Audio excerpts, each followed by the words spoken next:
खौफनाक सड़क हादसा पेश आया। इस हादसे में 4 अफराद मौके पर ही जाँ बहक हो गए, जबकि 2 अफराद लापता बताए जा रहे हैं। हादसे के बाद रेस्क्यू टीमें फौरी तौर पर जो हादसे पर पहुंच गई और मुतासरीन की तलाश जारी है।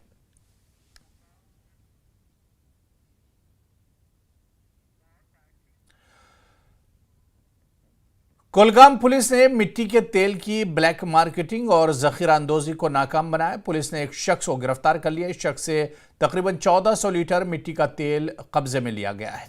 इस मामले में पुलिस ने केस दर्ज करके मजीद तफ्तीश शुरू की है।